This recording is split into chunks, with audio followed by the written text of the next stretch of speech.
সেনাবাহিনী সম্পর্কে ব্যারিস্টার ফুয়াদের বেশ কয়েকটা কথা নিয়ে আমরা দেখলাম যে নানা রকমের বিতর্ক হচ্ছে। তো প্রধান যে জিনিসটা সেটা অন্যায়।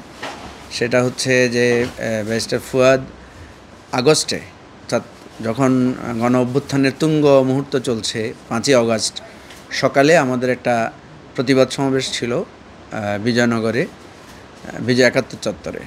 সেখানে আমরা দেখেছি যখন আমাদের দলের বিভিন্ন দিক থেকে খবর আসছিল যে বিভিন্ন জায়গায় পুলিশ ছাত্রদেরকে মেরে পুড়িয়ে দিচ্ছে, বিভিন্ন জায়গায় পুলিশ নির্যাতন করছে, একই সাথে সেনা ক্যান্টনমেন্টে মিটিং ডাকা হচ্ছে, বঙ্গভবনে এক ধরনের খুবই উত্তুঙ্গ পরিস্থিতি।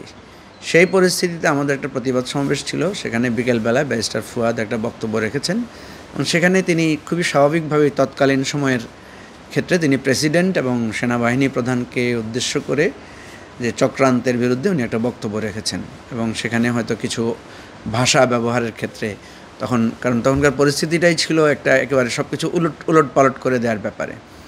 তো আপনারা তো জানেন যে আমরা সবাই জানি যে 5ই আগস্ট যেখানে গণভবনকেই মানুষ ঘেরাও করে সেখানে গিয়ে লণ্ডভণ্ড করে দিয়েছে।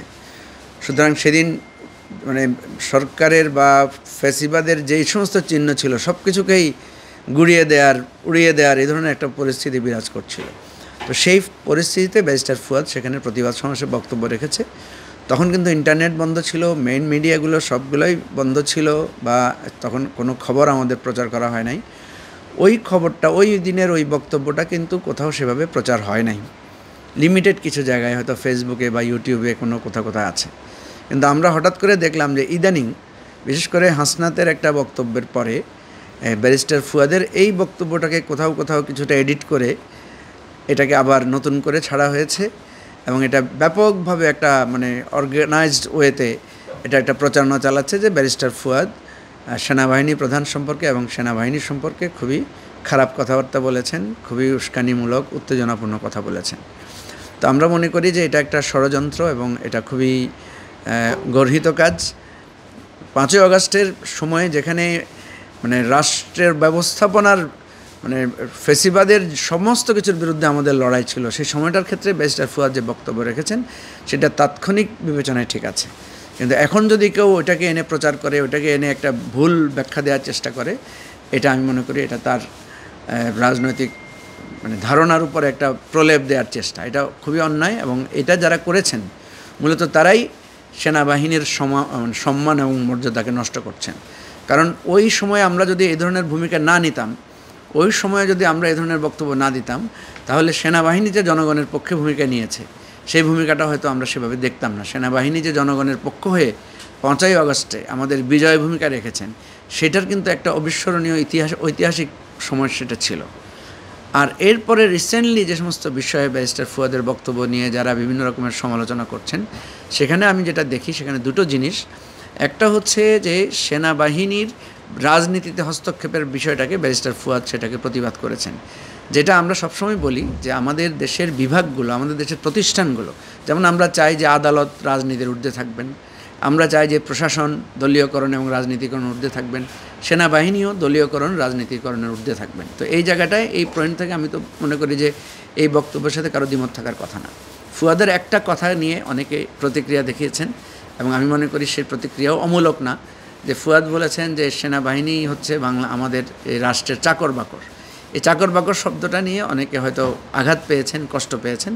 আমি মনে করি যে এই শব্দটা যদি আরও ভালো শব্দ ব্যবহার করা যেত, আমরা যেমন সবকে বলি যে সার্ভেন্টস অফ দি স্টেট বা রাষ্ট্রের আমরা সবাই কর্মচারী, কর্মজীবী বা আমরা চাকর, রাষ্ট্রের চাকর।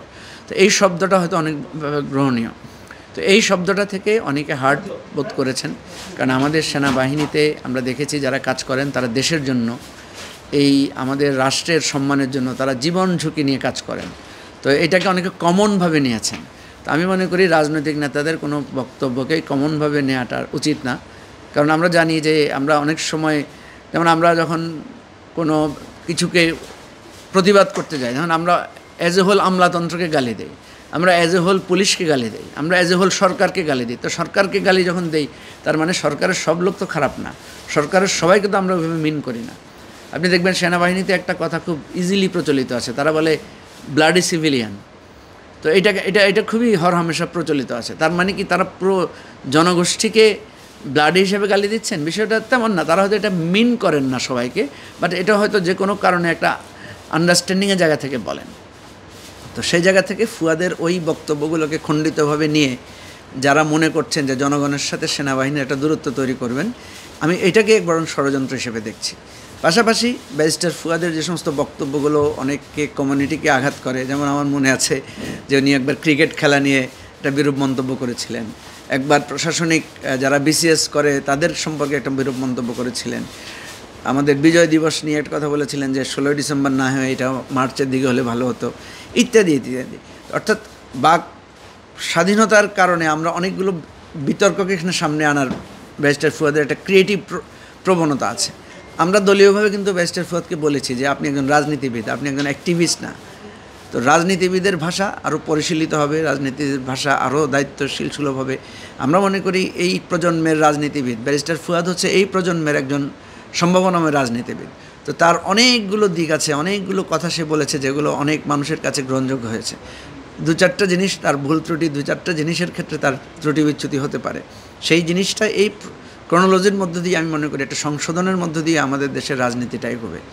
আমাদের এই জায়গাটাকে কেউ যদি একেবারে এটাকে বড় আকারে দেখে একটা সংঘাতের দিকে নিয়ে যাওয়ার চেষ্টা করে, একটা শ্রেণী বিভেদ বা সেনাবাহিনীর সাথে জনগণের মুখোমুখি দাঁড় করানোর চেষ্টা করে, এটাকে আমি মনে করি এটা একটা খুবই দূরভিসন্ধিমূলক কাজ এবং এটা আমাদের না করা ভালো। এবং অবশ্যই আমাদের যেটা সত্য সেটা আমাদেরকে বলতে হবে এবং যেটা আমাদের মধ্য দিয়ে আমাদের কোনো সীমালঙ্ঘন হয় সেই জিনিসটাকে আমাকে চিহ্নিত করতে হবে এবং এই প্রসেসের মধ্যে দিয়ে গণতন্ত্র এবং বাকস্বাধীনতা আরও বিকশিত হবে।